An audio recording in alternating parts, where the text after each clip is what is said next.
ఈటల రాజేందర్ గారిని నేను కలవక మాట్లాడక చాలా సంవత్సరాలు నెలలు అవుతూ ఉన్నాయి. రేవంత్ రెడ్డికి ఏంటంటే తను ఇరకాటంలో పడ్డప్పుడల్లా ఎదుటి వాళ్ళ మీద బురద జల్లి తప్పించుకునేటువంటి ప్రయత్నం రేవంత్ రెడ్డి గారు చేస్తూ ఉంటారు.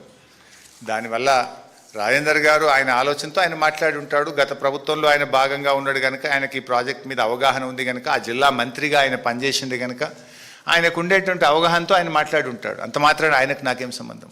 Is different party, I mean a different party.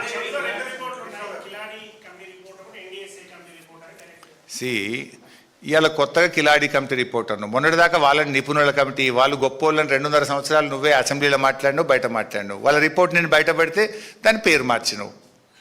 నిన్నటిదాకా వాళ్ళు గొప్పోళ్ళు, నేను ఇప్పుడు వాళ్ళ రిపోర్ట్ అంతా బయట పెడితే వాళ్ళు నీకు చెడ్డ పేరు పెడుతున్నావు, వాళ్ళని జైల్లో పెడతాను మాట్లాడుతున్నావు.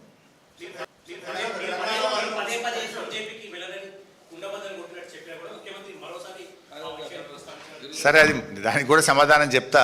అసలు ఈ రేవంత్ రెడ్డికి నా గురించి మాట్లాడే నైతిక హక్కు ఉందా? నీ జీవితంలో నువ్వు ఎన్ని పార్టీలు మార్చినావు? చొక్కాలు మార్చినట్టు పార్టీలు మార్చిన రకం నువ్వు. నీకు నాకు నా జీవితంలో నా పుట్టుక బీఆర్ఎస్, చావు బీఆర్ఎస్ అని 100 సార్లు చెప్పిన. మళ్ళీ నేను చెప్పి ఈ చిల్లరగాడికి సమాధానం చెప్పాల్సిన నాకు అవసరం లేదు. ఈ క్యారెక్టర్ లేనోడికి, ఎవడన్నా క్యారెక్టర్ ఉన్నోడు ప్రశ్నించిన, వ్యక్తిత్వం ఉన్నోడు ప్రశ్నిస్తే సమాధానం చెప్పినా దానికి అర్థం ఉంది.